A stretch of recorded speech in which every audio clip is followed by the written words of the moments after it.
Hi, Rune Guidance of the Norse here. Let's talk about the snake. The snake in paganism always is a very favorable sign. We love that emblem. You see it so much in so many traditions, but why? What does it represent and where does it come from? Well, we know that for us, people who tend to gravitate more toward paganistic circles or animistic worldviews view the snake as a healing symbol.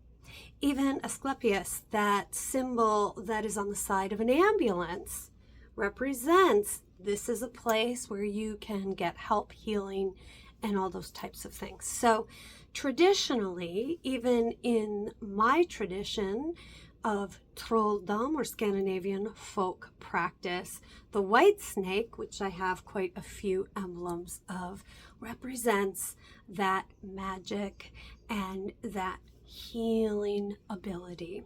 It's said in my tradition that if you boil a white snake and then drink that water, you instantly receive magical abilities and insight. I wouldn't recommend that, but people had their reasons for why they did what they did, so who am I to question the past? Anyway, so a snake always does represent something really good, something healing, wisdom.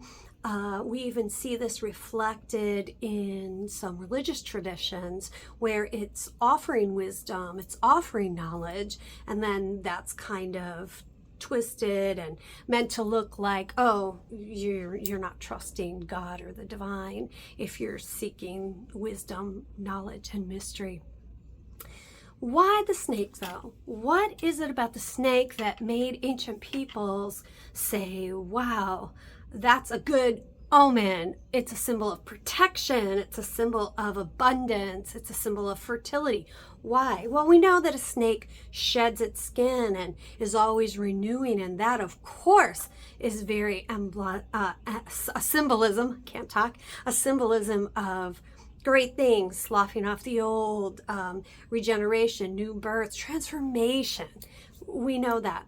But it goes even deeper than that. There are studies and evidences in etymology and in folklore and in oral traditions that go back super, super, super far. And the snake, from where these ancient traditions came from, we think, more toward India and where the Proto-Europeans came out of, and the early Stone Age peoples, why they revered the snake, because that's where we really believe that takes root in, or where it really took off, is because in that part of the world back then, the snakes that were there needed water to live, and they needed vermin to live. So if you had a lot of snakes around, that was a symbol that you had a lot of water around, life-giving sustenance. You had a lot of crops, a lot of wheat, a lot of seeds, because those things attracted vermin, rodents, which snakes in that area ate. So if you had a lot of snakes, that meant there was ample supplies of food and water. If you didn't in that part of the world, it meant maybe there was drought, maybe there were crops that weren't growing and fields that were failing.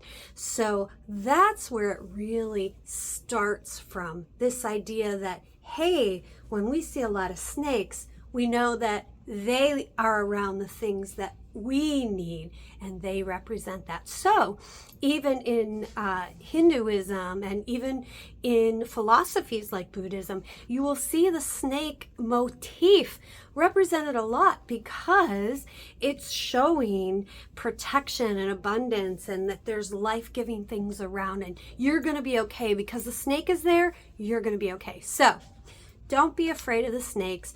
Don't be afraid of how they've been vilified. Does that mean you need to pick up poisonous ones and let them, be a part of your life? No, but you can respect what they offer, what they represent, and I dare say what they can do if they are wronged.